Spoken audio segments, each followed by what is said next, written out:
Howdy, folks, and welcome to another exciting episode of Nerdstalgic with me, Luke, your host, the Ginger Bookworm. I hope you're doing well today. I hope you're feeling good.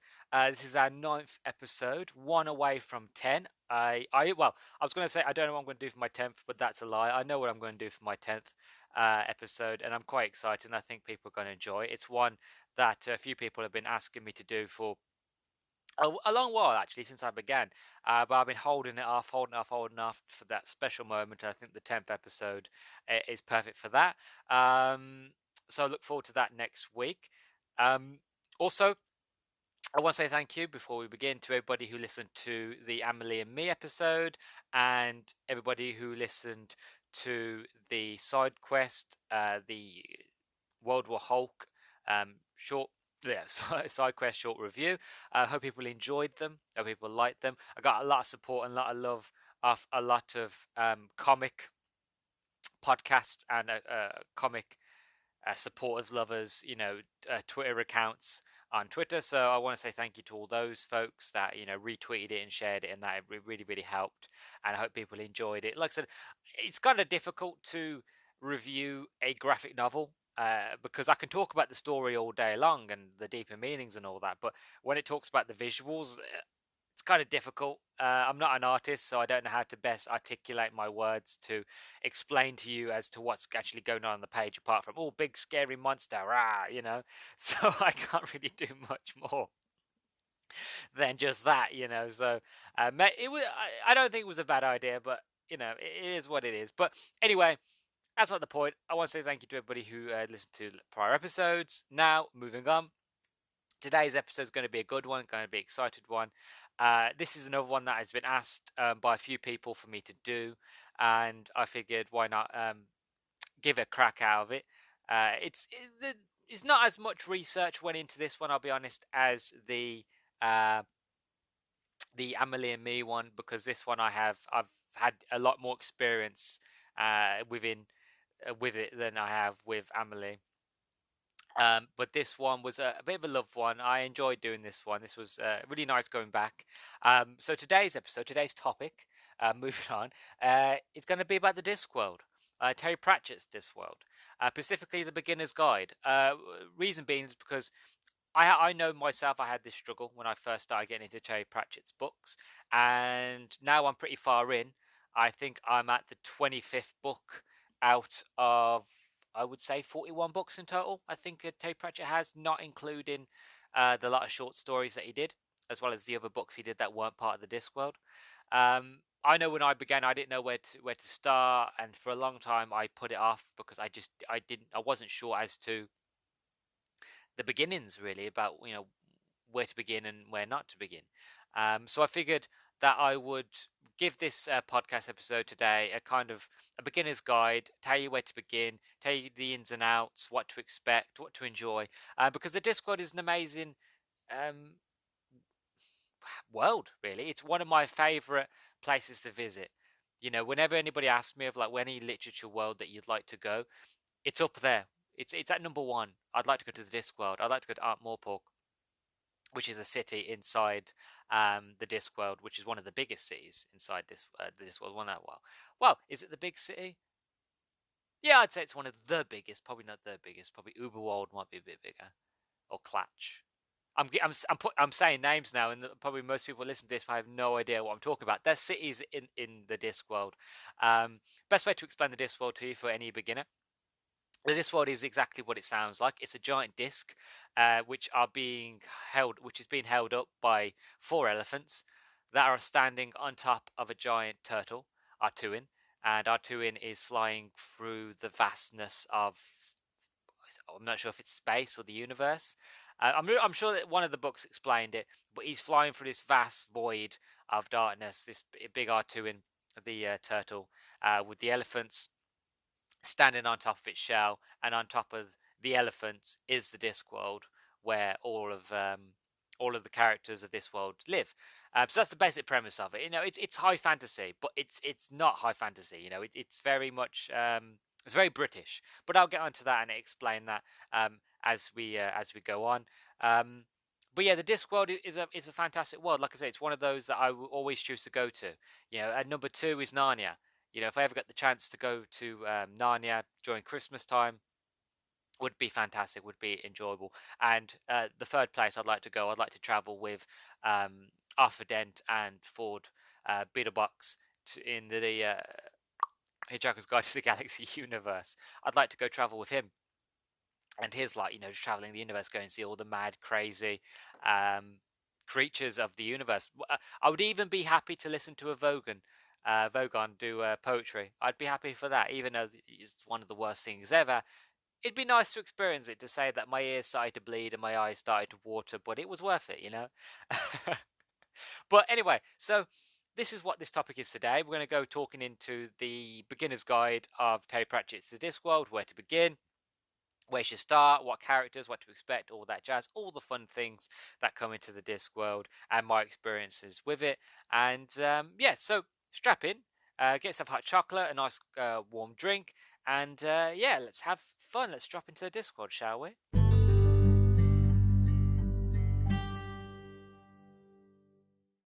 So, the Discworld the Discworld started in 1983 with the first book, The Colour of Magic, which followed Rincewind the Wizard, which we'll talk about him later on in his own section. But it started off in 1983 with Rincewind, and since then it's gone on and evolved and changed, and the Discworld has just grew into something that, if when you start reading it, especially if you're English, especially if you're British, will just feel real. One of the things that I love so much about the Discworld, and what I love so much about Terry Pratchett himself, and I love about his writing, is that he has a way to explain and describe his worlds and his characters in such a way that they feel real, that they feel lived in, that they feel every best way to explain it, you feel like you know the characters. Like I said, especially if you're British, if you live in the UK, you've met somebody like one of the characters. You've met somebody like this. You've met something like that. Like, I would say the names of the characters, but you won't know who I'm talking about, because again, this is the beginner's guide. But you will be able to relate to certain characters and be like, oh, I know a character like that. I know somebody who acts like that. I know somebody who talks like that. We all have somebody in our lives that could potentially be like said character that we see. Like, especially if you're British, you will know somebody like this, as well as the world itself. The world just feels lived in. One of the things that Terry Pratchett does, and one of the things that I love, is that somebody asked him, what's the best way to start writing, what's the best way to make characters so believable and so enjoyable. And what he said was basically, just get some characters. You don't need names, you don't need a plot, just get some people and get them talking to each other. See how they interact. That's the best sort of idea of how you can have the best footing to start writing a story. And it's what I do whenever I go into writing. It's one of the biggest advice that I use in my writing, is that if I ever think of a character and I can't think of a name, or I don't know how they're going to act, if I just know that I want a character for this scene, I will just go off and I will just write a short thing of like, okay, so I've got my main character, I know who that is, I want them to have a conversation with this new character. I'm not sure who this new character is, so I'm just going to get them talking to each other and see how it goes. Is he going to be a man, or is he going to be a woman? Is he going to be aggressive? Is he going to be humble? Is he going to be happy? Is he going to be sad? How they talk to each other will then go from the fact of, I know how the character is, I know who the character is, I know how they feel in this moment. And then once I get a feel for that, I will then bring that character and all their characteristics back into the story, and then I'll just keep on with the story at hand. And I think that's the best sort of idea to explain the characters of the Discworld, is the fact of, they just feel real because they have human conversations. They don't have big, grand sort of conversations that are just really high fantasy, and a lot of it is fanciful speak or gibberish. It's generally like I said, the way they speak and the way that they talk. Somebody like that. You've probably met somebody like that if you've gone down to a market or something, especially an old-fashioned market. You're like, yeah, I've met a guy like that. I know how that guy acts. I know how that guy behaves, how they speak. Or yeah, my uncle or my dad or something like that. So we all know somebody, and just because the characters feel real, and because the characters feel real and lived in, the Discworld feels real and lived in. You know, whenever I listen to a Discworld, whenever I read a Discworld book, or whenever I listen to an audio, I just feel like I've been there. I feel like I've visited this world, and you could say that for a lot of books, but for me personally, it just feels real, and that's what I love so much about this one. That's why I protect the Discworld so much, is because the world is heavy, because the weight of the characters inside it. And this is one of the reasons why books are so heavy. And this is how I try to explain to children why books are so heavy. Is because books are heavy because of the worlds that are in them. They hold huge universes inside of them. They need to be heavy. The heavier book, the bigger the universe. And the Discworld books are not that big, but if you put them all together and you put all the characters in and you just take the Discworld for what it is, it's a very heavy and dense world. And again, this is what brings the hardship of people trying to jump into the Discworld, because of how dense it is. There's so many different offshoots and series going into it. This is why a lot of people get confused. And like I said, I got confused myself. Growing up, when I eventually wanted to get into reading, I didn't know where to begin. I knew who Terry Pratchett was growing up. I enjoyed watching the short TV, one-off TV series that were done about death, and that were done about like going postal. I think that was like the late 2000s. That was on like Sky One. I remember watching these shows and just enjoying them and loving the characters and loving the world, um, but never knowing where to begin with Terry Pratchett, because whenever I go to the library, it'd be, oh, you've got this book, then you got this book, but this book's part of this series, this book's part of that series, and I'm like, well, where do I begin? And then every time, you'd always be looked at, kind of being like, whoa, anywhere, and I'm like, yes, I know, but I want to begin at the beginning, and it is always be like, yeah, but there is no beginning technically. And I'm like, that's not helpful, you know. And it wasn't until probably about 2014 when I really got into reading, and about 2015 when I went on to Goodreads, the app, and they gave you, like, one of the things I love about Goodreads is that they'll give you in chronological order where each book goes in the series, so you know which one to read to kind of keep where to go with the story. Um, And the first book you should begin with is The Colour of Magic. That's the first book in the Discworld series proper.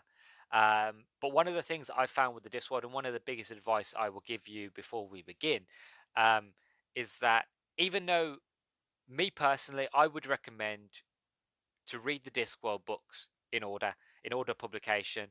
So you start with The Colour of Magic, then you go from the Light Fantastic, and then from there you work your way down to Equal Rights, which is one of the Witches books, and then you go to Mort, and then Sorcery, and the Weird Sisters, and Pyramids, and XYZ. You just move your way on like that. I would say download Goodreads and just follow the list on there. But one of the other things that I've found personally from reading the Discworld novels is that the way that they're written and the way the characters act and behave, you can virtually, and I understand now what the librarians meant whenever I would ask them and they'd give me the answer that they did, where you can jump in anywhere, is the fact of, that's one of the beautiful things about the Discworld, is that yes, you can read them chronologically from the beginning like I have, and as I currently am, because even now I'm not finished with the whole series, is that you can jump in anywhere. And the reason is because, as I said, the characters don't mention anything prior. They might be nods here and there for readers of, like, old readers that have read the series, like, following as publication. Like, if you were born in the 80s and you grew up with Terry Pratchett's work, then for those sort of readers, you'd have the small little references here and there. But they're not in your face. They're not like big things of like, oh, you needed to read this book to understand this. There's none of that. It's each story, even in its own series, is its own story. They have reference here and there, but they're usually small references, and the references are usually jokes. They're never important, really big references. It's more just like, oh, you remember this? I remember this. Remember berries. Yeah, small little things. And this is one of the things I say for people, which I would say not just to people, but to you folks now listening, is the fact of, if you want to get into the Discworld, you can start from the beginning. That's where, me personally, I would recommend you start from The Colour of Magic and you work your way up from there. But the beautiful thing about the Discworld is that you can start anywhere. The reason I'm reading chronologically is, one, because I just like order. I like to start from the beginning and work my way up. That's just I'm comfortable with that. I don't want to suffer for FOMO, even though you don't really get FOMO because you can go anywhere. I'm so enamored and in love with the Discworld and Terry Pratchett's work that with each book, the world evolves. Characters change, their opinions change, their views change. The world changes as Terry Pratchett grew older. As he grew older and he grew more wiser, his characters grew older and wiser. Their views were always the same, but they changed because certain events in certain books, happened, and then their views would change. And one of the things that I love, I'm on the 25th book. I'm currently listening to The Fifth Elephant, which is part of the Guard series, the Ankh-Morpork City Watch, and even now I've followed them on and followed those characters. I've seen the evolution of how they've changed, how Vimes, the captain of the watch, has gone from a captain to now a I was going to say he's not a politician, but he's part of the governance of it. Even though he's still a guard of the watch. He doesn't have to do it, but he's always a guard. He's always on guard, really. And then following Carrot, how Carrot just went from being a dwarf, a human that was raised by dwarfs, to a guard in the watch, and you just follow the evolution of how people just fall in love with Carrot. And it's the same with each sort of story. Rincewind is a coward, and he's always been a coward if you follow on with the story. But each time with the story, you just realise that Rincewind, he will, even though he is a coward, well, not happily, very much not happily, but he will still, if in need be, because he can't escape the fact of heroism follows him everywhere. Everywhere he goes, heroics follow him, and he hates it. But it's still just the fact of, if he needs be, if he has to, if he can't escape, if he can't runs away, he will try his best to save the day. But he doesn't want to. He'd rather be much left alone and just, him and his luggage be peaceful. But he knows himself that his life, it doesn't follow that path. But it's the same with each character. You follow their evolution. And I like following the evolution. I like seeing the characters evolve. I like seeing the world evolve. And one of my favourite series that I feel like doesn't get talked about a lot in the Discworld series, which we'll touch on it as well in a minute, is the Industrial Revolution. With each, they're not this. The Industrial Revolution books, as you would imagine, are the industrial parts of Ankh-Morpork, going from a very medieval sort of setting, and now bringing on new inventions, new ideas, new concepts, technology. And as the Industrial Revolution goes on, Ankh-Morpork turns from a sort of medieval sort of town that you see in The Colour of Magic to when you get to where I am now with the Fifth Elephant, where they've got moving pictures, and which are, as you would imagine, we call them cinemas, but they call them moving pictures, and they've got speed cameras, but it's not speed cameras as you would think. It's really an imp that sits inside of a box with with a huge pen and a piece of canvas, and then any cart that's seen speeding will paint the pictures of these carts speeding as well as their cart plates, and then somebody every night will go off and collect the artwork, and then they will hand out fines, and then they'll feed him and give him more paper and more pens, and that's basically what the imp does. And the imp is very happy to do that as long as he gets fed. So it's very much like, it's still medieval, it's still fanciful, but we still have speed cameras. You know what I mean? So the world evolves, the world changes. And granted, you could jump into the Fifth Elephant, which is where I am now, and just go in new and not know anything and still enjoy yourself. But this is why I say to start from the beginning, because I feel, me personally, that if you want the full flavour, the full sort of essence of what Terry Pratchett was doing and what he was saying and what his world does and how his characters act and behave, if you want that pure sort of essence and understanding of everything, I would say start from the beginning. But like I said, I still hold true that if you don't have the time to start from the beginning, that you just want to jump in, then by all means, jump in. And when I get into breaking down the series in a minute, I will sort of tell you where to begin the first books in those series and how many books in those series. So if you ever wanted to say, oh, I don't want to read Rincewind, I want to go and read Death, where you can read Death series, and you can read those, or you can read the City Watch or the Witches or Tiffany Aikens. It's completely up to you what you do, and where you go. It's one of the enjoyments of this world and these characters. Now, before I move on, I do want to mention Terry Pratchett himself. Terry Pratchett sadly passed away on the 12th of March 2015. For me, it was a heartache. It's even now it kills me because um, I ummed and ahed for a long, long time, for years, if I was to ever start the Discworld. And I didn't know where to begin. I didn't know where to start. And by the time I started to get into the Discworld, just trying to understand it, and not actually properly beginning, but properly trying to figure out where it is to begin. Sadly, he passed away, so I could never really sort of get into them, enjoy them, and then potentially, hopefully, go and meet him.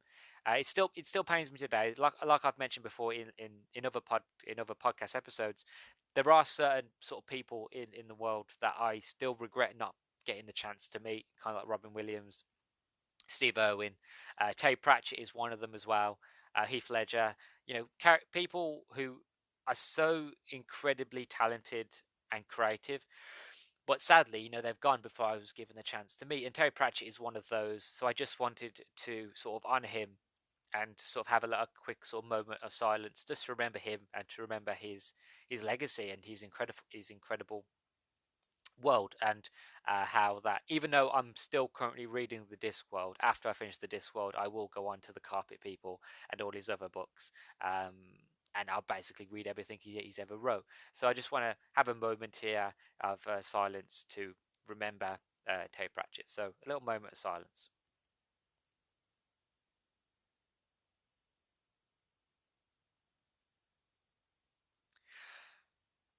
Okay then, so let's move on, shall we? So before we begin, I just wanted to say my favourite book of the Discworld series is Small Gods. Small Gods it's silly. It's incredibly silly. Um, it's incredibly Pratchett. And the reason why I enjoy it, and the reason why it's one of my favourites. And what pains me, how it's not really brought up by many people. If you ask many people what their favourite Discworld book is, this one never seems to really get a shout.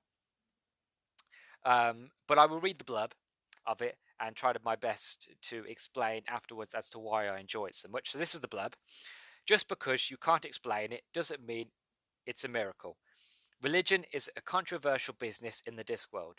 Everyone has their own opinion, and indeed their own gods, who come in all shapes and sizes. In such a competitive environment, there is a pressing need to make one's presence felt, and it's certainly not remotely helpful to be reduced to be appearing in the form of a tortoise, a manifestation far below godlike status in anyone's book. In such instances, you need an acolyte and fast, preferably one who won't ask too many questions. Now, I won't ruin the story of Small Gods, but it tackles with the idea of religion, it tackles the idea of belief and the idea of gods. Because in the Discworld there is gods, but they're not the gods that we know of. They're kind of like the Romans. There's a god for everything. There's a god for toilets. There's a god for the weather. There's a god for war. There's a god for making sure that when you go out, that your hair looks nice. There is a god for food. There is a god for anything and anything you can imagine. There is a god for it. Kind of like the Romans, there's a god for everything, and they all have different names and all different popularities. Some people worship them, so the more people that worship them, the more powerful they are. But we have this one god who basically is the he's like the Zeus of gods. He's the be all and end all, the Alpha and Omega. But he gets struck down. I know a god getting struck down. It's crazy. He gets struck down. He gets stuck on the Discworld, and he's a tortoise. And while he's stuck down, all the other gods try to fight for power. And so as all the other gods try to fight for power, they're talking to the acolytes, they're talking to their believers, and they're trying to basically persuade people of, like, you know, you should believe in me more, because I will give you this and I will give you that. And then war started to break out, and then we've got our main character who finds the turtle that becomes this new god's acolyte, and it's just a very sort of funny trek through the desert as they try to go from city to city, try to explain to people like this is the one, like this is the God, the one true God, and people are like, no, he's not. He's a tortoise. You know what I mean?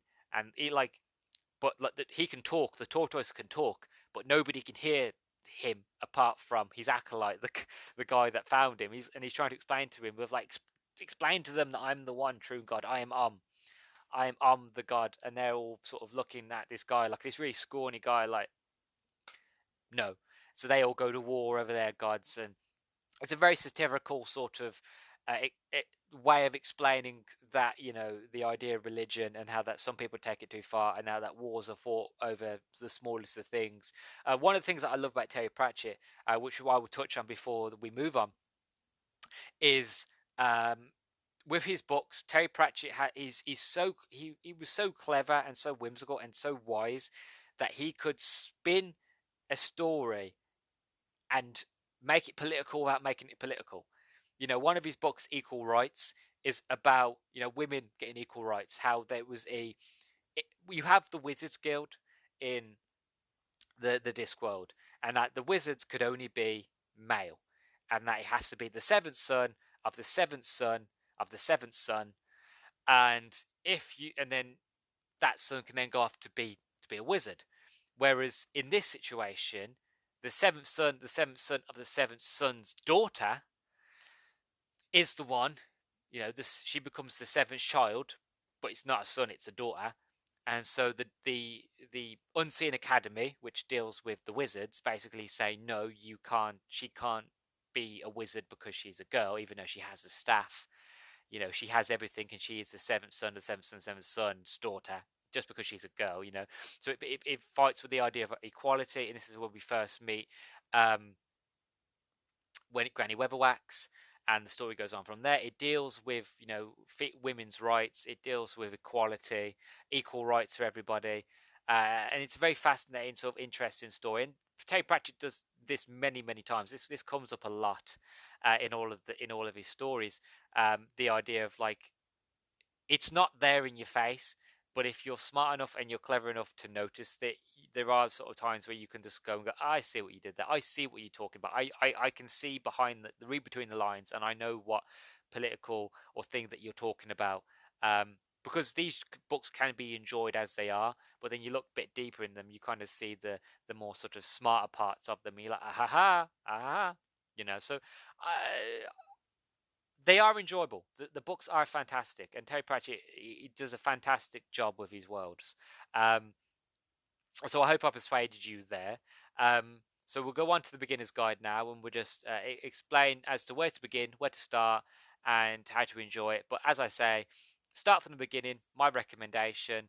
But if you want, you can jump anywhere you like, and hopefully from the next segment, from me explaining each series and the beginnings of each series and how many books in the series, you can make your mind up as to where you want to begin. So let's jump right in, shall we?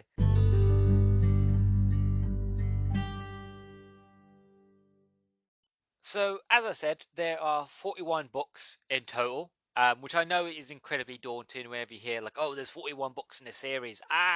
You know, don't wrong. That was the same sort of idea that I had. That was the same sort of scream I had, both internally and externally, going like, where do I begin? Where do I start? So, the best place, like I said, in my opinion, to start is at the beginning. And luckily enough, the beginning starts with Rincewind. So the Rincewind series spans 8 books in total. It starts with The Colour of Magic, which is the first book in that series. And then moving on from there, you have The Light Fantastic, which is the second Discworld book. And then from there, it goes on to The Witches, and so on and so forth. Now, like as I mentioned, Rincewind is a wizard of Unseen University, but he's a failed wizard. He never really finished school. He only really knows one spell. He's incredibly unlucky, and he's just followed by the reality of, like I said, bad luck. But you could say, well, for him it's bad luck, but for anybody else, it would be called heroism. You know, everywhere he goes, anytime anything good happens in his life, you know, he gets any sort of form of peace, or he gets a chance to be the hero, or to be a king, or a anything like that. He knows himself, and he's very self-aware. Rincewind's very self-aware that, you know, at any moment, like as soon as things start getting good, it starts getting bad. And there are loads of moments where like he's like, "Oh, this is great," going, "Oh, goes, oh God, I'm enjoying it too much." "Oh, no, no, no, no!" And then something bad will happen, and he will just poof. He'll get teleported somewhere, or something will happen, and a catastrophe will happen, and he gets run over, or something like that. And it's just always just the fact of he can't catch a break, and all he really wants to do is nothing. He wants to relax. He just wants to sit up on a beach somewhere with nothing interesting, because he sees anything interesting is bad. Anything that's considered um, fascinating, or um, courageous, or interesting, or any sort of form of exploration is just a curse to him. He's like, "Oh, no, I don't want to do it." So inherently, he is a coward, because he runs away from everything, because he just doesn't want, because he knows something bad's going to happen either to him, or some situation is going to change. The situation is going to the situation is just going to become a very much like uncontrollable. He's going to end up saving the day, or he's going to die. But he's met, like, death is a character. The whole idea of death is, which I will get onto him shortly. But death is the character. Death is a real sort of physical being. The Grim Reaper, the best way to explain it. And him and Rincewind have quite a rapport. Death doesn't despise Rincewind. Death doesn't really despise anybody. It's just more just the fact of Rincewind has met Death so many times, and each time Death is like, "It's not your time. You've gotten close to Death. Like, oh, it's you again." And then Rincewind's like, "Oh, hello. You know, I'm back again." And Death's like, looks at the watch, looks at Rincewind's timeline. It's like, it's not time for you to be here yet, but you're here. So, do you want to play a game of chess? And Rinceone's like, "Yeah, all right, why not, why not?" And then eventually something will happen, and he'll get pulled out of death, and he's back to reality. So he's constantly being the fact of he dies and he lives, and he has bad luck, and he just wants to be left alone, but he doesn't. He's the hero, but he doesn't want to be the hero. He's a coward, but he's not allowed to be a coward, because every time he runs away, he finds himself running into another adventure, or another um, way of saving the day. So in the end, he just sits still. But when he sits still, he finds himself being teleported, or something happens, or like heroism just finds him. So he could be in the middle of nowhere, and then something just happens, and next thing you know, he's surrounded by people wanting, you know, to help him go on a quest, like go on or something like that. So he could never catch a break. So he's in constant sort of, I wouldn't say PTSD, but constant sort of like anxiety of like at any moment things, like he doesn't want things to get good, because he knows if it gets good, bad's gonna follow. But he doesn't want anything bad to happen, because he knows if anything bad happens, he's gonna die again, or something bad like that. So he's just that constant perpetual motion of like, I can't die, but I don't want to be the hero, but I'm always the hero. This is hell. Um, but Rincewind, like I'm painting him as a very miserable sort of character, but he isn't. He just has misery thrust upon him. He has heroism thrust upon him. He's just fed up. He wants to be left alone. He just wants to be.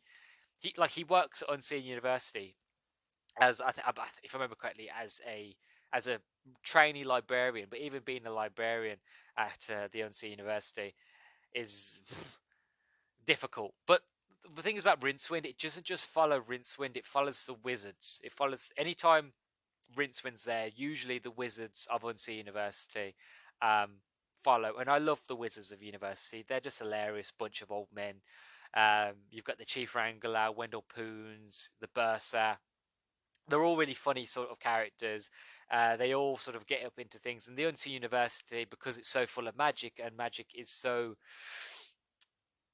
uncontrollable, that there are a lot of things that happen there. I think, if I remember correctly, in The Light Fantastic, one of the books ends up getting stolen, and it causes a lot of havoc, and the librarian ends up getting turned into an orangutan.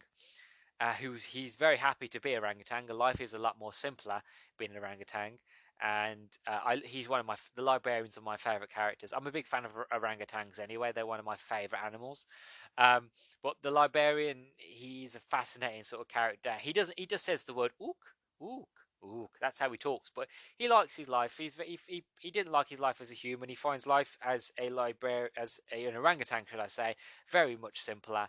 And he protects the books of the Unseen University with his life, and he enjoys it. He likes it, and all the other characters you have they go on adventures trying to either sometimes trying to find Rincewind, or they have moments of like how can I explain it? Moments of I want to say I want extraordinary daftness. They just do some daft things. They're meant to be very intelligent men, but they are also sometimes very dumb because they see things in the terms of magic, not in terms of realisticness. So at times they become very, very silly. But that's what I enjoy about the wizards, is that they are a very silly bunch. They're a lot of old men, a lot of old sort of conglomerate of men that are just. Some of them are very long in the tooth, very much close to the grave. And some of them are just very silly, but again, they're wizards and they have a lot of power, and it's very, very, very crazy.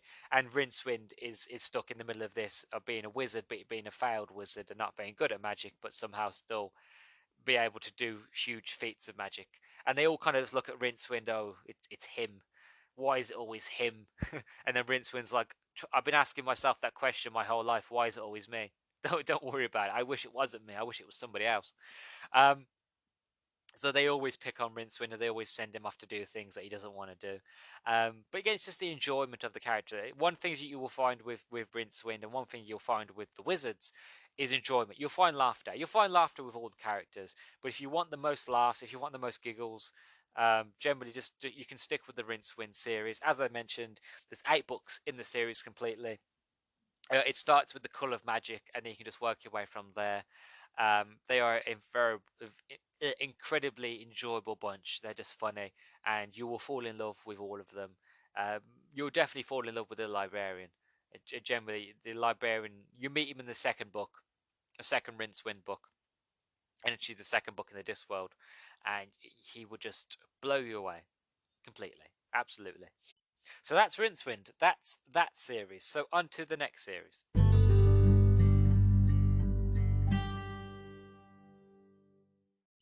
So next we have The Witches. Now the Witches series has 6 books in it, and it begins with equal rights. Now I mentioned the equal rights prior, and I mentioned that it deals with equality, and it deals with women being given the same opportunity as the men do, and equality, and the rights that everybody should be allowed. That she was born the seventh son, the seventh son's daughter. Just because she's a girl, she still sort of has the staff, has the power, has the ability, should still be allowed to, you know, learn to magic, learn wizardry. But on the way, we meet Granny Weatherwax, which is one of the main characters in the Witches series. You've got Granny Weatherwax, Nanny Og, and oh, I feel bad now because I forgot the other lady's name. Oh, that's really going to bother me. 1 second. That's it. I remember. Magrat Garlic, which make their witches coven. In Equal Rights, you don't really meet the other two yet. You meet just with Granny Weatherwax, and she is incredible. She's an old lady, but she's powerful. Nobody messes with her. The book is set in Lancre, which is a city. Well, no, it was city, town, residence, country part of the Discworld, near the Ankh-Morpork, which is the city centre of the hub world of Discworld. And the Witches series, how can I best explain it? The Witches series kind of deal with a lot of Shakespearean sort of fairy tales, sort of lot ideas. The whole idea of the Witches Coven and the Witches is kind of based off the idea of Shakespeare's, the Witches in Shakespeare. So you've got Granny Weatherwax, which is the leader, which Esme Weatherwax. She is the head of the Witches Coven, and she's not evil, she's not mean, she's just honest, she's just straightforward. And a lot, if people don't like it, they don't like it. That's just the way she is. You've got Giffer Og, who she is a lovely old lady. She's again extremely powerful, but she's a lovely old lady. She's nice, she's kind, she'll do anything for anybody. But if you cross her, she will, she will curse you, very much so.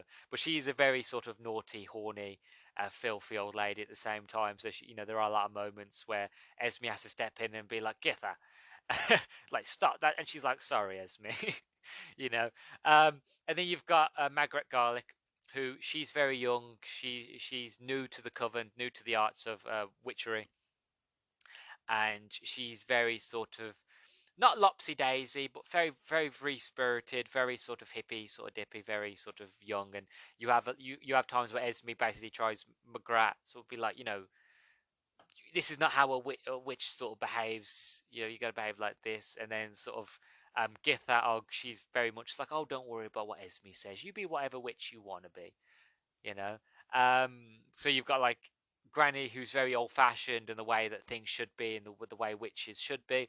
And then you've got Githa, who's very sort of laid back. She's an old witch. She's a very powerful witch, but she's very sort of laid back and very sort of nice, kind.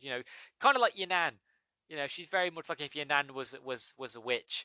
Very much just like, oh, very nice. Do you want a cup of tea? Do you want to have a sandwich, some cake? Oh, you having troubles? Oh, don't worry, I'll be over and I'll see if I can brew up a potion and make you feel better.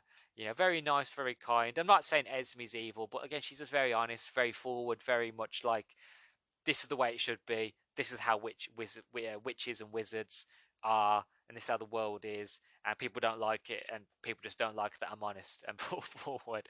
And obviously, like I said, Magrat is very much sort of the new generation of witch, shall we say?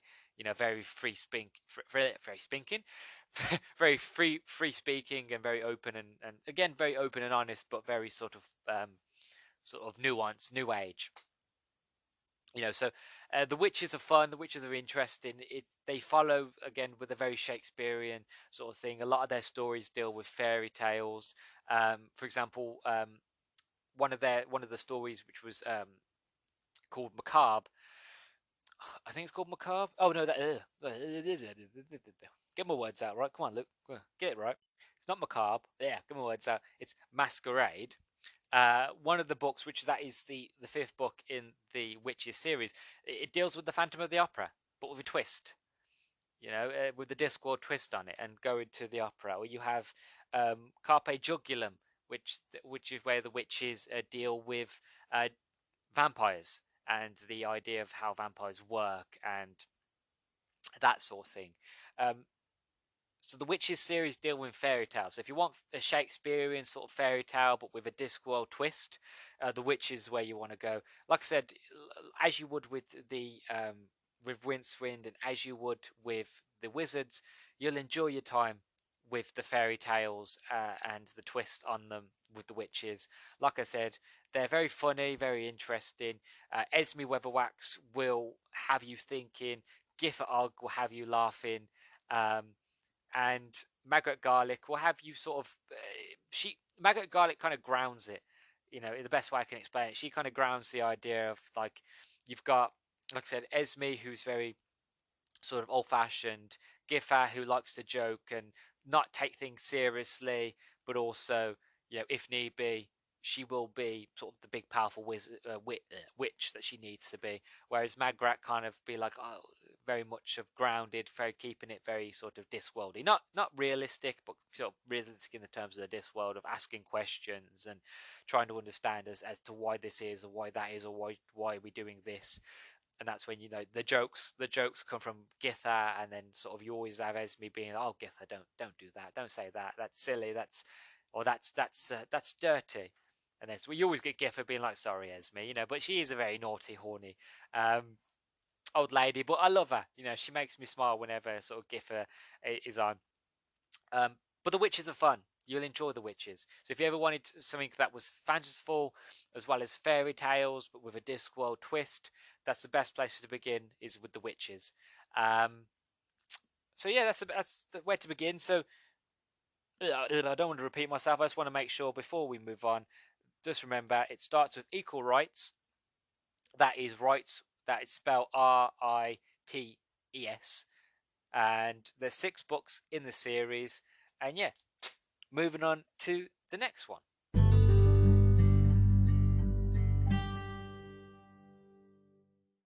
Right, the next one is a character that I hold very dear, and is a character that, well, they all mean a lot to me, but this character means a lot in a very weird sort of way, and I'll try my best to explain it. It's the character of Death.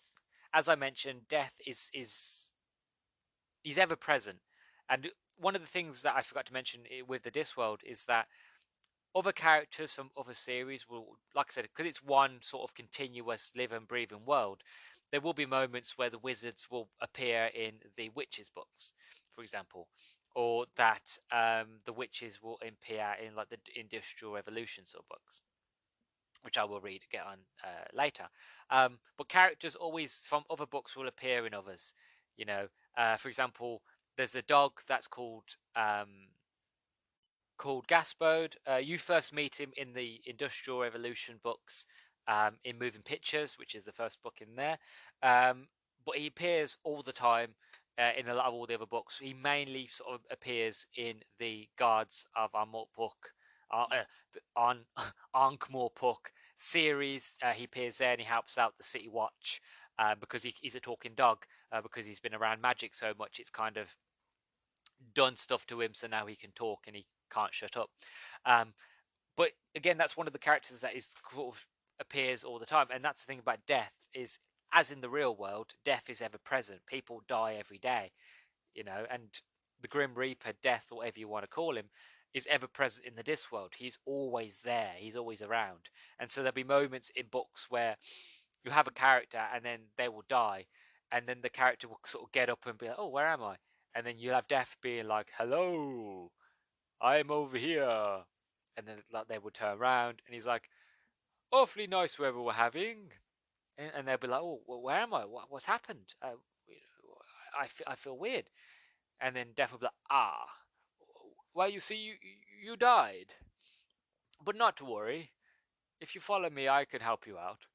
Death is ever present. He's always there. But Death, he's not something that's feared in the Discworld. Like, nobody wants to die, but it's that sort of thing of when you do die, you meet Death, and he's quite nice. He's quite thoughtful, and like following with the Death series, you tend you already know him.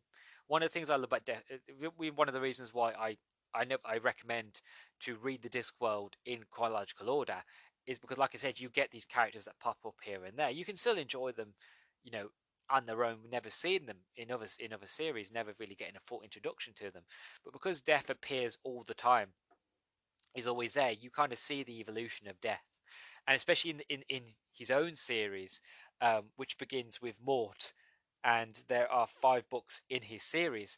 You kind of see how Death sort of, I've been doing this for a long time. I don't really want to be Death anymore, And in Mort, in the first book in the Death series, he hires an apprentice, little Mort, who um, gets to the recruitment fair late, and that nobody's really left, and nobody wants to hire him as an apprentice.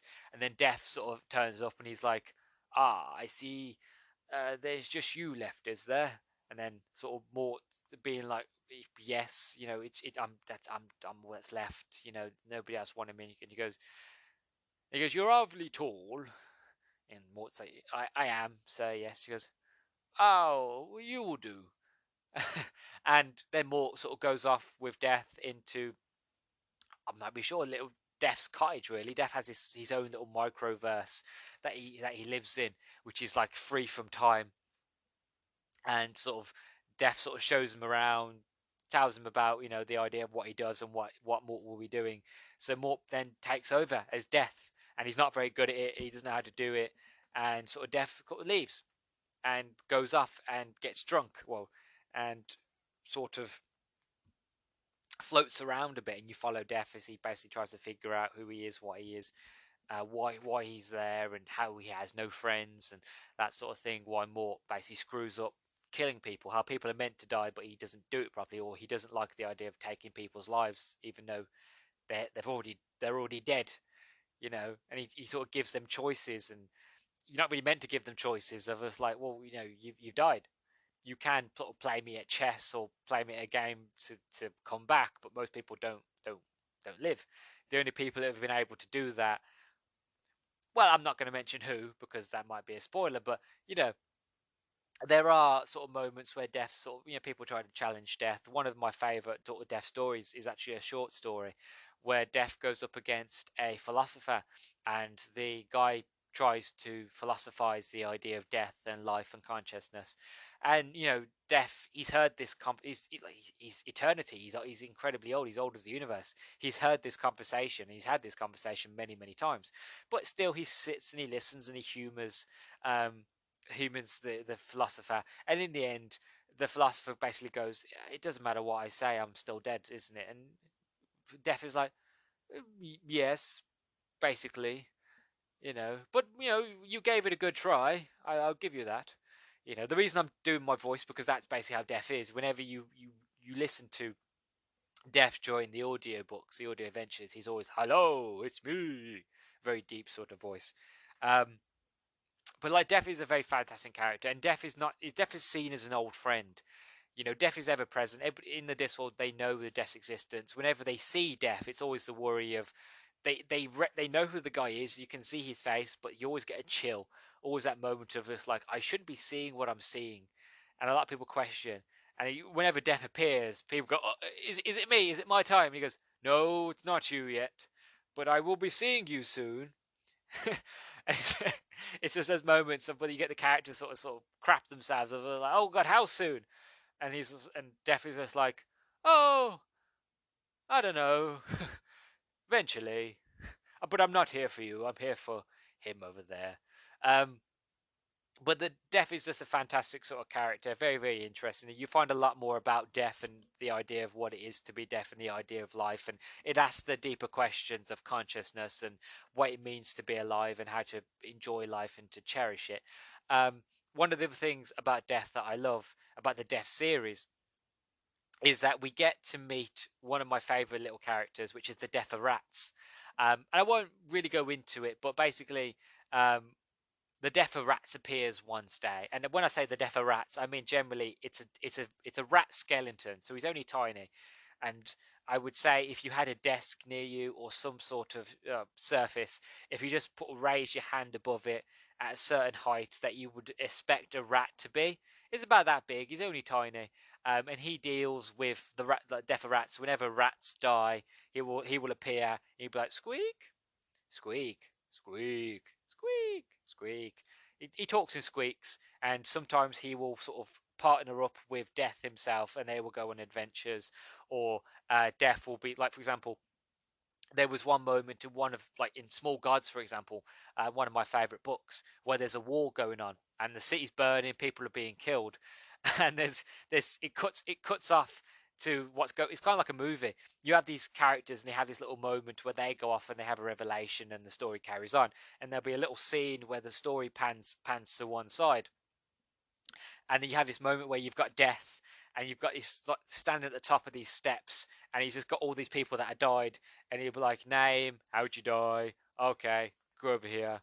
And then you have at the set right next to this line of people that have died, these soldiers and civilians that have died in this fighting or been burnt to death. Then you've got right next to it, you've got the Death of Rats. He's there on the steps, and on these steps is a queue of dead rats. And each time he's like, squeak, squeak, squeak, squeak, squeak, squeak. And they appear all the time whenever throughout the Discworld. Death will appear whenever somebody's died, and they'll be like, how did I die? And he'll be like, oh, you look all right. It's not so bad. I think it was quick. It was with an arrow, but don't worry about it. You look fine. And then because even though he has that voice, it's very calming, and people are like, oh, okay. He's like, oh, follow me. So whenever he appears, it's always a joy whenever Death appears, especially when he appears with a character that he doesn't really enjoy. Whether like he meets Esme Weatherwax, one of the witches, or when he meets Rincewind, it's one of those things like, oh, it's you. But he's a very sort of happy, cheerful sort of person. But somebody that is the epitome of death, of the end, the Grim Reaper. He's a very happy, cheerful sort of person. He really sort of makes me smile.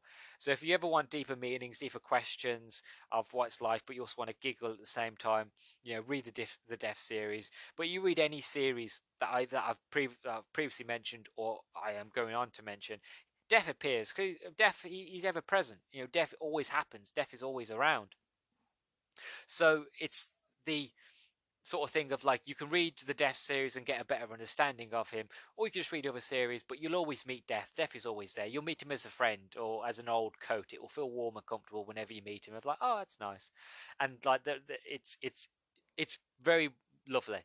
And it's one of the things like you never thought you'd ever say that about Death, but for me personally, it's not. It'd be nice to think that when I do die, that when my time has come, that I will get to meet the Discworld version of Death and kind of meet him as an old friend, and then sort of go off in arm in arm, and into the next life, whatever that may be. That'd be nice. Maybe not. I don't know. I haven't died yet. I can't say if the Grim Reaper or anything like that happens. But who's to say? Who's to know? But it would be nice to think that that could be something that happens. But that's just me being me. But anyway, so that's the Death series. As I said, you start with Mort, which is the first book, and there's 5 books in that series. So just keep you busy. So on to the next one, shall we?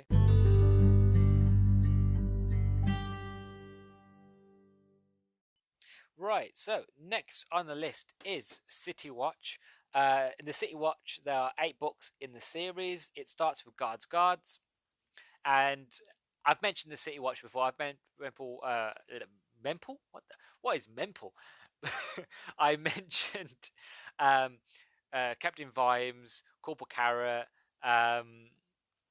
Nobby Knobs, Angua, Detritus, Cheery. The Guard series of Ankh-Morpork are an incredible collective bunch. Like, the idea of diversity exists wholeheartedly with the City Watch, because you have where it begins with guards, where it was just 4 of them, where it was just 4 guards. You had Carrot, Vimes, Knobs, and I'm forgetting his name now.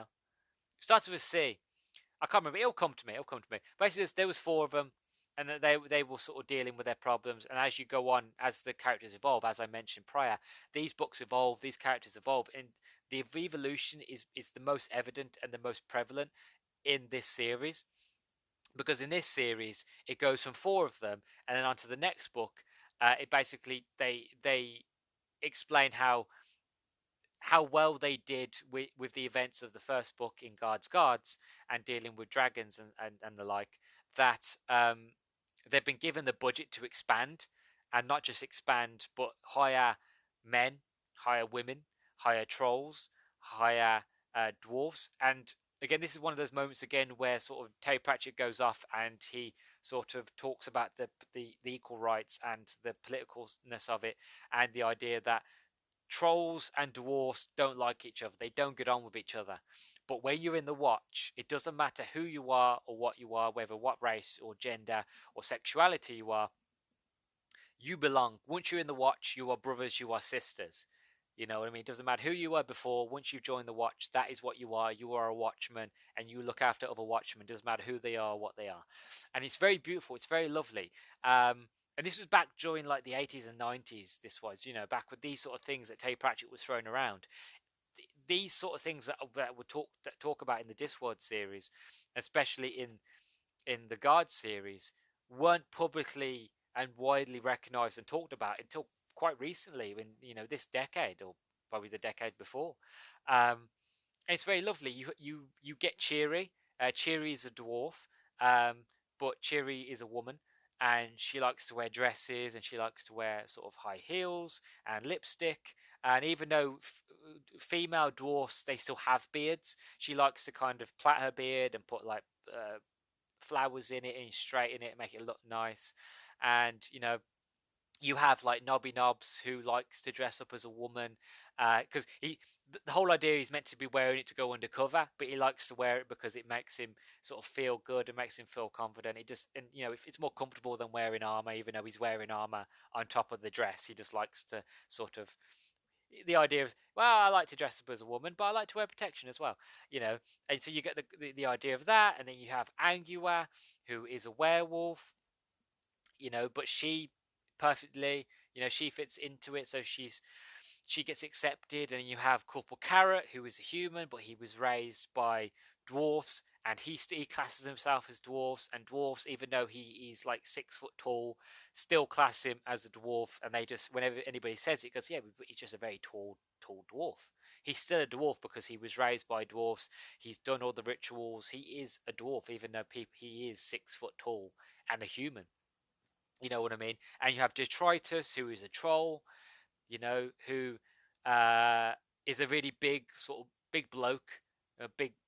I don't want to use the word monster, but he's, you know, very big, what you would imagine a troll to be. But he's very much respected in the disc, not just in Morpork, but in the watch itself. And you get loads. There's loads more characters. The watch is full of different sort of characters. You know, different genders, different sexualities, different um, sort of species. You know, from dwarf to troll to werewolf to um, zombies. They've even got zombies in them. Like, that's one of the things about, I haven't mentioned about zombies. They use zombies because zombies can't die. So zombies are great because they never sleep. They're good for the night. What to being on the night, doing the patrols of the streets at night. Um, and it's not just that. One of the things that I love about the Guard series is that the Guard series not just follows this equalityness and the differences between each sort of person, and the respect and love that when you're in the watch you are a watchman, and that's it. That's as far as it goes. You know, there's no racism or anything like that. But you also get to see and experience Ankh Morpork more. You get to learn about the patrician, and that you get to learn more about the governance, how it's governed, and how that Morpork had a king, but, you know, dethroned their king, and that Morpork is basically run by the guilds. So you've got the thieves guild, you've got the bakers guild, you've got the guild of inventing, you've got the wizards guild, you've got the there's loads of guilds. Basically, like, again, it's like the gods. If there's enough people that follow it, there is a guild for it. And the idea that, you know, you've got the guards guild that patrol the streets during the day, during the night, and, you know, they all understand how it works. So basically, if you want to be a thief, you have to have a permit. If you don't have a permit, then you can't thief, but that permit will only allow you to thief from this time of day to that time of day. You know, and basically, if you rob somebody, you have to first show proof. So, like, this is a mugging, and the person goes, I want proof first. If you can't have proof, that person is then allowed to either run away or attack you. You know, so if you don't have proof that you are allowed to mug on this street, and it's the idea of like, well, they had proof and they have documents saying they're allowed to thief and they're allowed to rob or mug on this side of the street. You should have known not to go down that street at that certain time because that person would have been there. You know what I mean? So technically, it's your own fault. So it's very weird, but you think a system like that wouldn't work, but it works fantastically. The governance behind it works because they have, every guild has an understanding of like, this is our area, that's our area. The people that are not part of that just live there understand, and that the City Watch have full reign, but even they know of like how the guilds work, and the guilds respect them, and basically they all stay out of each other's way. And that's the thing about the guilds and about the guards, is that, especially the book I'm reading, listen to now, which is one of the guards books, which is the fifth elephant. It deals with, again, with equality and diversity, and the idea that you are whoever you are. You can be whoever you are. It doesn't matter who you are. You won't be judged, because when you're part of the watch, you know, you are the watch now. That is who you are. It doesn't matter who you were before, or how you dress, or how you decide to look, as long as you're happy. As long as, basically, as Vibes would put it, I don't care who or what you are, as long as you just do the job. As long as you do the job, I don't care how you dress or how you look. Just be a good watchman. That's it. You know, be a good guard. Once a guard, always a guard. So I highly recommend the Guard series for anybody who just wants to have that sort of freeing sort of moment to have a laugh, have a giggle, but also to the inclusiveness, just to feel that no matter who you are, what you believe, your gender, your sex, your how you want to dress, how you want to pronounce your however the pronouns or how you want to, whatever makes you feel comfortable. If you want to feel welcome, read the Guard series. That's the best way I can explain it. The Guard series will make you feel welcome. That's the best way I can explain it. You just feel like you're at home, and it's lovely. It's beautiful. So, just to recap before I move on, there are 8 books in the series. You want to start with Guards. Guards is very much loved. It's one of those that whenever you ask anybody, what's one of your favorite books in the Discworld series, Guards is usually very high up, if not at the top, because it's just funny. It's silly. It deals with dragons. It deals with magic. Again, the wizards from the Unseen University pop up every now and then. The librarian pops up and becomes a deputy. It's really funny, really silly, and you think you just enjoy yourself. And if you just want to feel welcome, the Guards is where you want to be. So that's the Guards. Moving on to the last 2.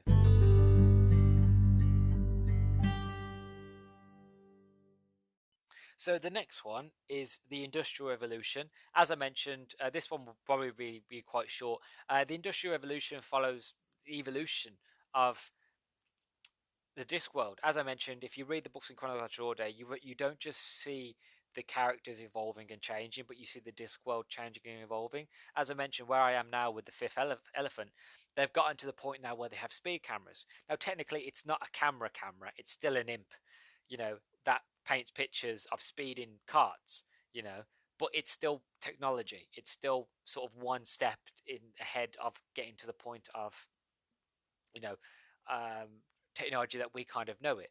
And one of the first books in this series, Moving Pictures, deals with cinema, and it's also, the book is also a commentary on stardom and the whole idea of being a celebrity and the movies and how the movie business works and stuff like that.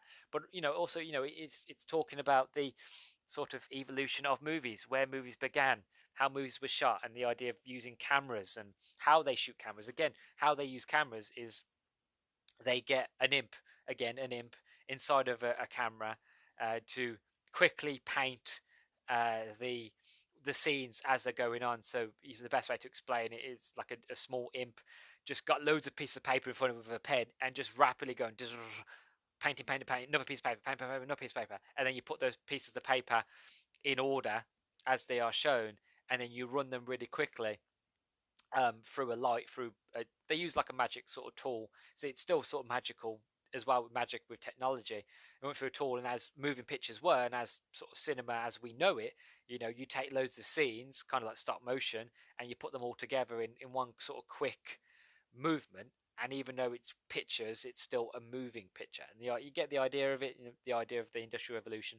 I've only really read one Industrial Revolution book. I'm not really that far because, like I said, they're few and far between. The next Industrial Revolution book is actually the next book that I'm going to read after The Fifth Elephant, which is called Truth. And the idea behind Truth is journalism, how basically the main character, I haven't read it yet, so I don't really know the full story. I've only read the blurb. But the main character and the idea behind it is that the main character wants to tell the truth, wants to tell the news as it is, as it was, but people want him to not write that because that paints him in a bad image, that makes them look bad, or makes the guild look bad, or makes certain things look bad. So that he has to kind of deal with the fact, if I want to sort of write the truth, but I'm not being allowed to write the truth because people don't want me to.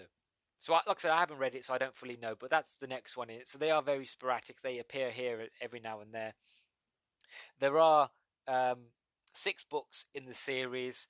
I've only read one, but I enjoy it. Like I said, if you want to see the evolution of the Discworld and you want to see them evolve quickly, instead of going through them chronologically, and see the world slowly sort of evolve as views and opinions change, so do the people, so do the technology.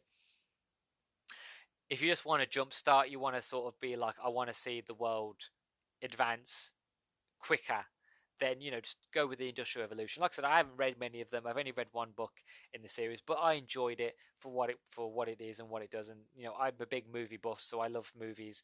So having the idea of the Discworld spin of how movies started and how movies were made, and the whole idea of stardom and how some people take it too far and think they're better than everybody else because they're in a film and all this jazz. Because you do get some celebrities like that. Some celebrities of us like, oh, I'm the biggest and best because I was in X, Y, and Z films, and I've got so much money because I am the best in the world, and blah blah blah blah. Or you do get some actors that are very humble, of like, yes, I act, but it's just a job. It's not something that defines me as me. I'm still me. I just get a privilege of my job is being able to do what I love. So you do get the people that are humble, and you do get those that are very much big headed.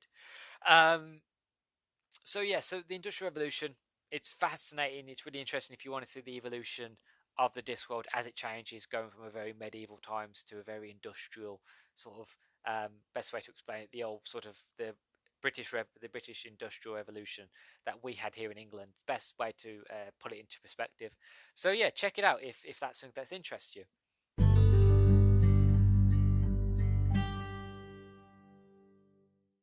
And finally, just before we end, this one's going to be another short one because I will say right now I haven't started this series at all.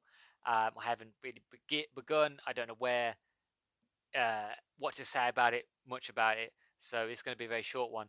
But the last and final series to talk about is the Tiffany Aching series. It was one of the last sort of few books that Terry Pratchett wrote before he passed away. The series starts with the We Free Men. There's 5 books in the series. I think the last book is called The Shepherd's Crow. I haven't read any of the Tiffany Aching books. I haven't got to them yet because, as I said, I'm reading chronologically. I'm still 25 books in, and there's still quite a way to go before I get to the final sort of set of books. So I don't really know much about them, so I can't really talk much about them. But they talk about the We Free Folk, which you get a glimpse at the final book in the Witches series. The We Free Folk are kind of like Smurfs. They're little blue men, tiny little blue men, but they're not Smurfs. They're not kind. Well, they are friendly, but they're not friendly. They're very tribesmen. And they live in sort of I think they live in Uberworld, which is where like a lot of the werewolves and vampires and that sort of live. They kind of live in the fields around about that. If I'm remembering correctly from Carpe Jugulum, which is where I think you first meet the we. Yeah, I always get tongue tied when I explain it. The We Free Folk. But yeah, I don't know much about Tiffany Aching herself. I know she is a witch in training. That's as far as I know. I do look forward to starting that series. So I can't really recommend it enough. The only reason I really mention it here is just to kind of give you another sort of example of another series to try out. I've been told from friends that have read all of Terry Pratchett's work that it is a good series, that is enjoyable, and that it deals with witches and magic. And I really enjoy the witches, and again, I enjoy magic, and I enjoy the We Free Folk. Still getting tongue tied on that one. I think I'll always get tongue tied on that. So yeah, so that's another option. Again, not much I can say about because I haven't started it. But again, I've heard good things, so that could be from where you begin. But as I would always say, I would always recommend to start from the beginning anyway and work your way up because it's more fun that way. But it's always up to you folks. So that's about it, really. Tiffany Aching, We Free Men, 5 books in the series, and yeah. So on to the end, shall we?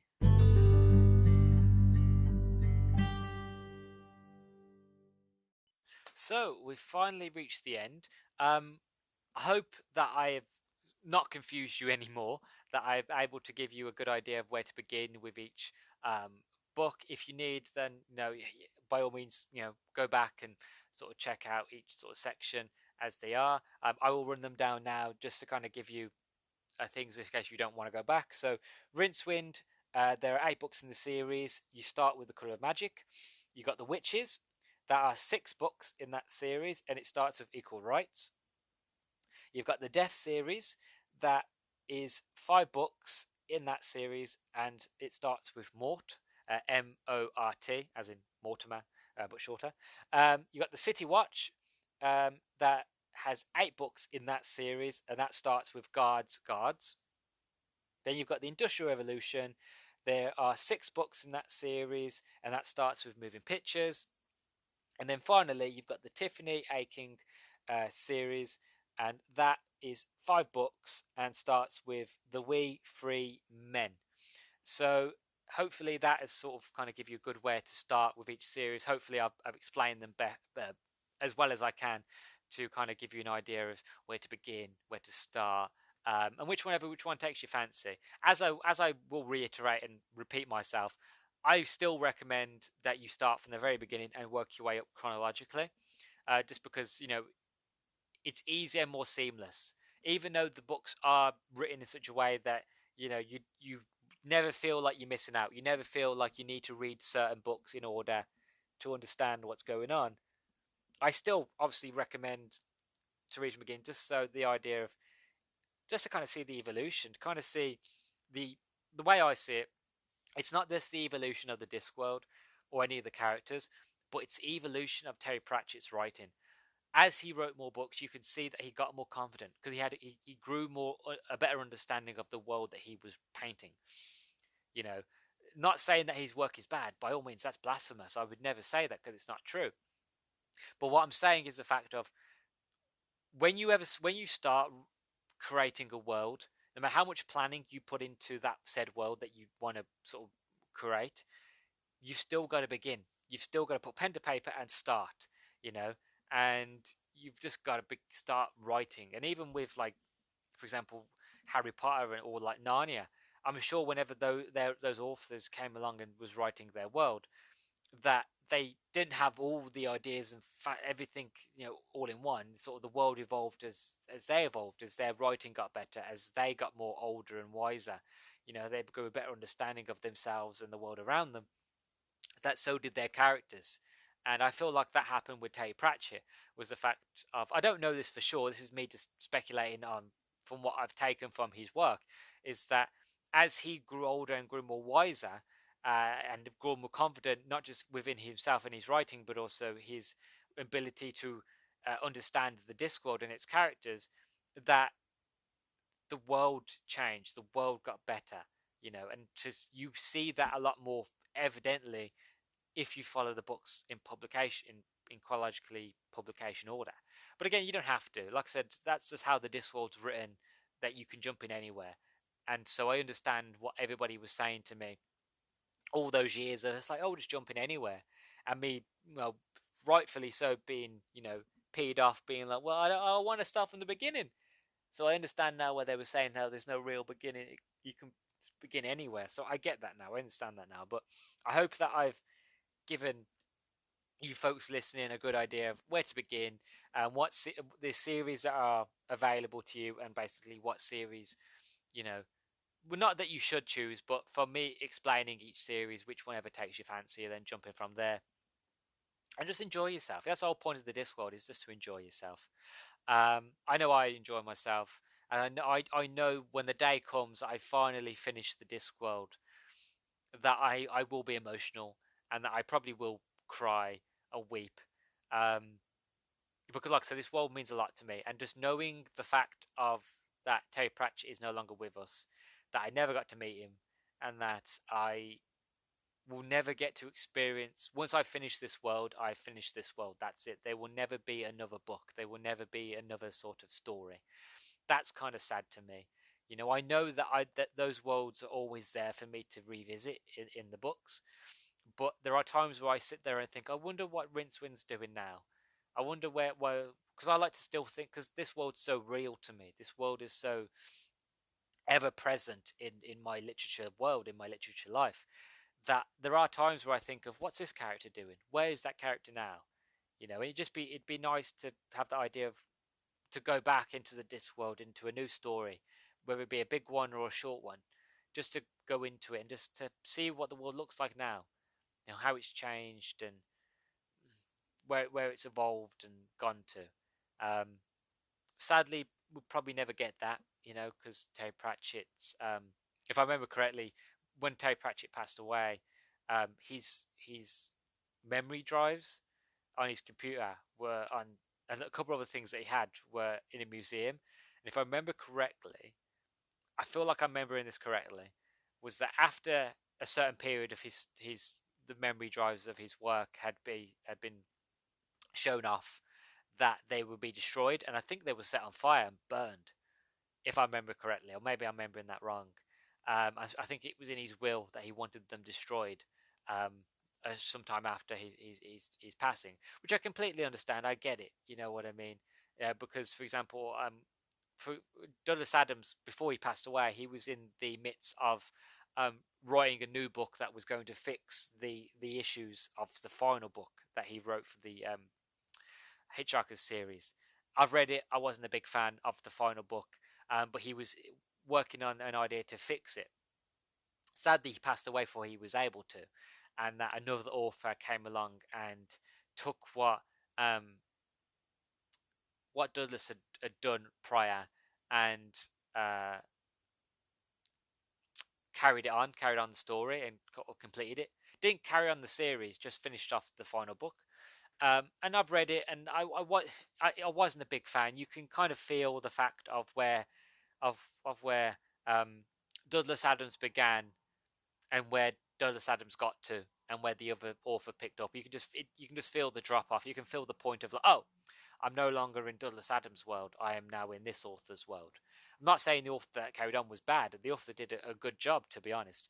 You could just tell the difference between different writers, the different feel of it. Right, each writer has a different feel, and Terry Pratchett has a different feel. Had his own style, and I just feel like if it's not Pratchett doing it, then it's not Pratchett.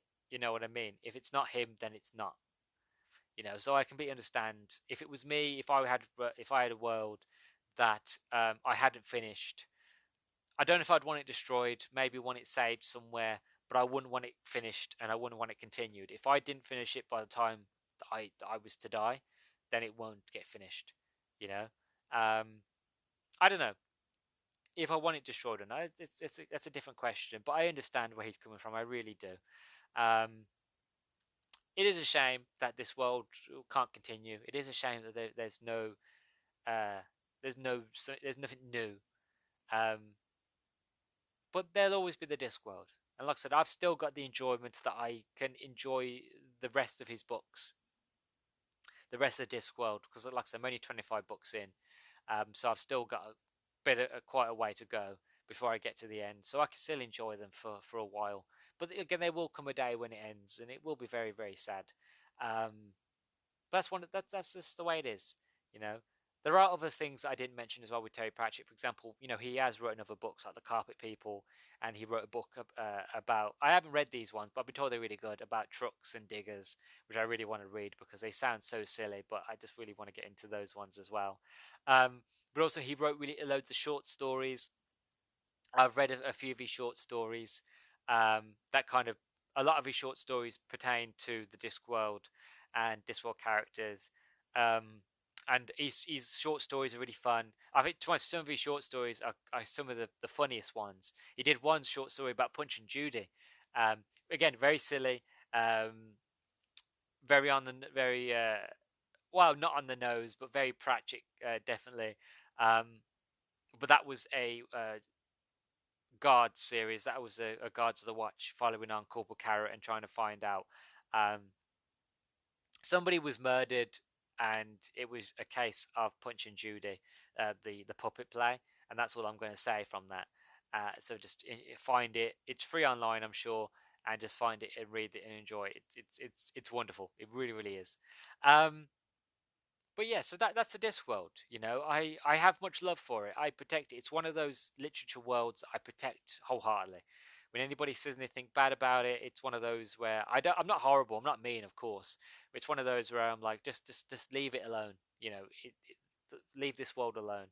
I see myself as a protector of these characters in this world. You know, and I feel like I'm not alone. There are other Discworld fans that are very much the same. That protect any work that Terry Pratchett has done. But yeah, I hope me doing this has really sort of widened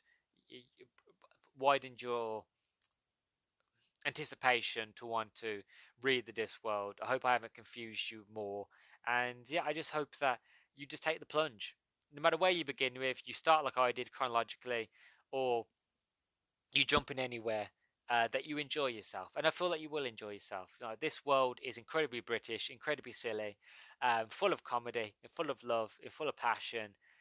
The world is beautiful, and it's like I said at the beginning. It's one of those worlds that if I ever had the chance or had the ability to, it's at top of the list of one of the places I'd love to visit and stay for a bit. You know, generally it is that lovely. Even Ankh-Morpork, how dangerous and wild that city is, I'd still want to visit it. You know, it's probably like the only place I'd ever really want to get mugged, because I know I understand the rules of the city, and I understand how Ankh-Morpork works and how the guilds work, and it would be my own fault if I got sort of mugged. So I don't think it'd be a joy, and again, it sounds weird, it sounds crazy, the idea of being a joy being mugged, but when it's the Discworld and when you read this series, you'll understand what I mean. It's one of those silly little things that means no sense to anybody, but makes perfect sense to me and other Discworld fans. So that's it. I'm going to start waffling now. I hope you enjoyed this one. Hope you liked it. I've got a really big idea for my 10th episode next week. The side quest for this week is going to be a short review for the new Pixar movie, Turning Red, which I've watched it, and I'm going to watch it again for a second time, either today or tomorrow, to get a good grasp of the story, and I'm going to give you a short review for that. And yeah, so look forward to that. Look forward to the big surprise next week. It's going to be a fun one as we celebrate the 10th episode. And yeah, that's about it. So, as always, stay sexy, stay active. I love you all. Peace, and thank you for listening to today's Nerdstalgic episode. Bye bye.